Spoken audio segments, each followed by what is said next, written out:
Bonjour mes chères femmes, mes chers hommes, j'espère que vous allez bien. C'est votre sœur Stani de Paname, Maman Sociale. Aujourd'hui, je viens pour parler d'une affaire très capitale. Les bagarres, les violences qui se passent dans nos foyers. Les disputes nocturnes qui se font très tard la nuit dans nos foyers, dans nos chambres. J'aimerais parler aux hommes. Chers hommes, aujourd'hui, dans les foyers, s'il faut compter, la majorité des gens qui travaillent plus dans les foyers, ce sont les femmes. Les femmes font des tâches difficiles que vous, les hommes, vous ne pouvez même pas faire. La preuve, il y a certains hommes qui ne savent même pas faire une omelette, qui attendent tout de leur épouse. Oui. Dans le foyer, la femme est au four et au moulin, comme on le dit. Elle est à la cuisine, elle est à la vaisselle, elle est à la lessive, elle s'occupe des enfants, elle s'occupe des devoirs des enfants, l'habillement des enfants, l'habillement même de monsieur. Qu'est-ce que monsieur doit porter demain? Est-ce que la chemise, elle est repassée? Est-ce que le pantalon qu'il va porter demain est repassé? Elle doit tout contrôler en fait. Mais les hommes, je ne dis pas que les hommes ne travaillent pas, parce que l'homme, c'est le maître de maison. Et la femme, c'est la maîtresse de maison. Bonjour, ma chérie André les étoiles brillantes. Bonjour, je te fais des gros bisous, ma chérie. J'espère que tu vas bien. Je disais, l'homme est le maître de maison et la femme, c'est la maîtresse de maison. Ça, c'est déjà acquis depuis la nuit des temps. L'homme, parfois, quand il rentre du boulot, il est là, assis, sur son canapé, en train de zapper, de regarder les chaînes de télé. Et la femme, quand elle rentre du travail directement, elle se change, elle rentre en cuisine. Elle doit préparer la nourriture pour son époux et ses enfants. Elle doit regarder si le linge est sale pour faire la lessive. Elle doit regarder s'il y a des assiettes qui sont sales pour faire la vaisselle. Elle doit ranger le lit des enfants, la chambre des enfants, la chambre conjugale. Tout ça, c'est un travail difficile, mes chères femmes, mes chers hommes. Maintenant, la nuit, elle doit encore refaire la table, faire à manger pour son homme et ses enfants. Après avoir mangé, elle doit débarrasser, elle doit faire encore la vaisselle, elle doit s'occuper des devoirs des enfants, elle doit faire dormir les enfants.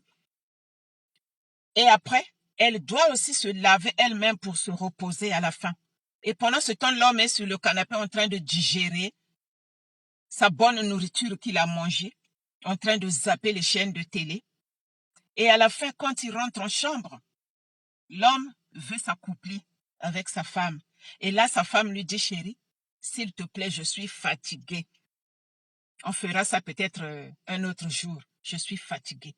Et là, l'homme, oh là là, l'homme se fâche. L'homme se met dans tous ses états.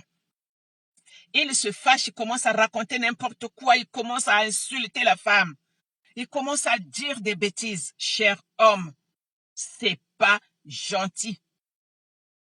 C'est pas honorable ça, c'est pas digne d'un homme. Je ne dis pas que les femmes ne voulaient pas s'accoupler avec vos hommes, non. Il y a des moments où la femme, elle est fatiguée, vraiment fatiguée, comme le mot l'indique, fatiguée. Elle n'en peut plus.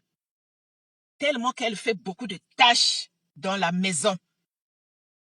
Donc, du coup, le soir, au coucher, elle est très fatiguée. Donc, l'homme, tu dois aussi comprendre, des fois, ton épouse, quand elle te dit qu'elle est fatiguée, comprends-la par rapport à ce qu'elle fait dans la maison. Aie pitié d'elle. Aie pitié d'elle. Parce que toutes ces tâches qu'elle fait dans la maison, si on te les donne, cher homme, je crois que tu vas tomber malade pendant une semaine. Oui, tu vas tomber malade pendant une semaine. Donc, à deux fois, il faut les comprendre. Je n'incite pas les femmes aussi à refuser de s'accoupler avec leur homme parce que c'est un devoir conjugal. Mais il y a des fois, les hommes, il faut les comprendre. Quand une femme te dit, chérie, je suis fatiguée, comprends-la. C'est qu'elle a beaucoup travaillé. Non seulement elle vient du boulot, elle a travaillé. Elle rentre à la maison, elle travaille encore. Elle fait les devoirs des enfants pendant que toi, tu es au salon en train de regarder la télé. Elle fait la nourriture. Elle s'occupe de vous. Et à la fin, elle se lasse, elle est fatiguée. Donc, il faut la comprendre. Chers hommes, comprenez vos femmes. Ayez pitié de vos femmes. Il faut se mettre à la place de vos épouses. Si je lui demande de s'accoupler avec elle, si elle refuse, elle me dit qu'elle est fatiguée, donc réellement, elle est fatiguée. Après, il y a d'autres femmes aussi qui ne veulent pas parce qu'elles ne veulent pas. Ça, c'est des cas différents. Mais moi, je parle dans la logique des choses. Parce que s'accoupler avec un homme ou avec une femme, surtout une femme mariée, c'est un devoir conjugal qu'on ne peut pas refuser. Mais quand une femme dit qu'elle est fatiguée, cher homme, il faut comprendre, il faut la comprendre, il faut avoir pitié de ta femme. J'espère que je me suis bien fait comprendre. Formidablement formidable. Et bonne journée à vous. Encore merci, ma petite André, les étoiles brillantes. Je te love, ma chérie. Bonne journée et gros bisous. Envoie maman très cher cadet. Je vous fais des gros bisous et on se dit à la prochaine. Bye bye.